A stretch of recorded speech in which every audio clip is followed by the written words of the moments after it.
Surrounded by the sea on all sides, Japan has a rich vocabulary related to the sea. Let's start by looking at words that use the kanji for sea, umi.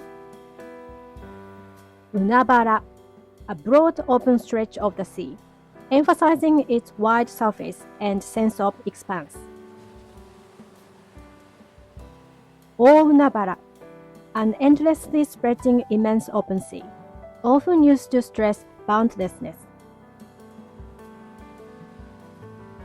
Ao'unabara, a vast sea spreading out in vivid blue, emphasizing both its color and its openness. Taikai, a large body of sea, simply emphasizing size rather than distance or depth. Uchiumi, or naikai, a sea surrounded by land, such as bays or enclosed regional seas. Sotoumi, or gaikai, a sea facing the open ocean, beyond sheltered coastal waters. Hokkai, a sea located to the north, often evoking cold climates. Nankai, a sea located to the south, often associated with warmth or southern regions. Toukai, a sea located to the east, referring simply to its direction. Saikai, a sea located to the west, defined by its geographical direction. Enkai, a sea far from land, beyond the coastal area. Kinkai, the sea area close to land. Hyoukai, a sea covered with or containing floating ice. Araumi, a sea with violent waves and harsh conditions. Soukai, a vast sea described by its deep, vivid blue color.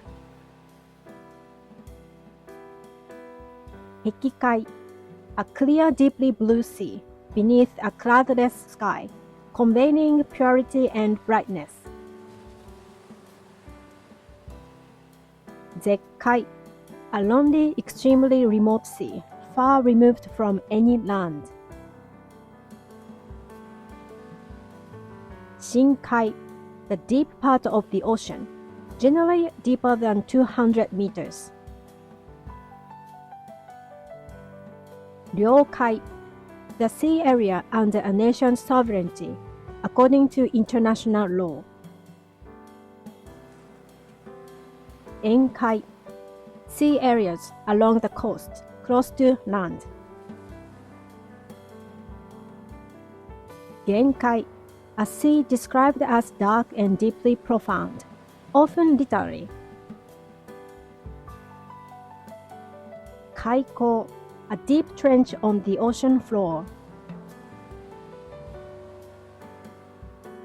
Kaien, a profound abyss-like depth of the sea.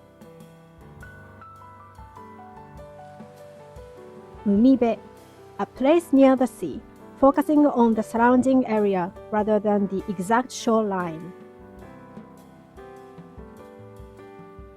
Kaien, the boundary where the sea meets the land.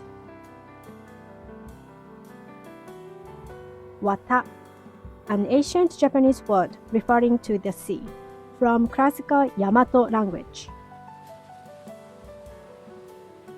Watatsumi, the god of the sea, or the sea itself as a divine presence. Saikai, a continuous pattern of blue waves, symbolizing the gentle, endless motion of the sea. It also refers to a traditional Japanese wave pattern, inspired by the repeating waves of the sea. Kaijou, the space above the sea, referring to something occurring on or over the water.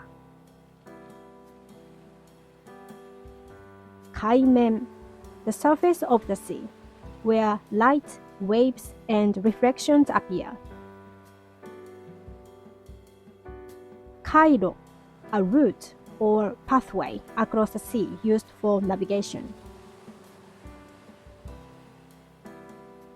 Kairyu, a steady flow of seawater moving in a fixed direction. Kaikou, a narrow stretch of sea between two land masses. Uminari, a phenomenon in which distant waves sound like deep echoing rumbles. Kaishou, the sea sounding loudly as waves crash and echo. Kainan, an accident or disaster occurring at sea, such as a shipwreck. Umikaze, a wind blowing from the sea toward the land. The opposite of umikaze is rikukaze, a wind blowing from the land toward the sea. Suihei-sen, the line where the sea and sky appear to meet. Ryouhyou, large chunks of ice floating and drifting on the sea surface. Shike, a condition in which wind and rain make the sea rough. Hyoryu, floating aimlessly on the sea, carried by waves or currents. Hyouchaku, being carried by the sea and landing on the shore. Seto, a narrow sea passage between pieces of land. Mio, a deep channel in the sea through which boats can safely pass. Konpeki, a sea of rich deep blue, emphasizing its dark and intense color. There are still so many Japanese words about the sea. Stay tuned for the next video.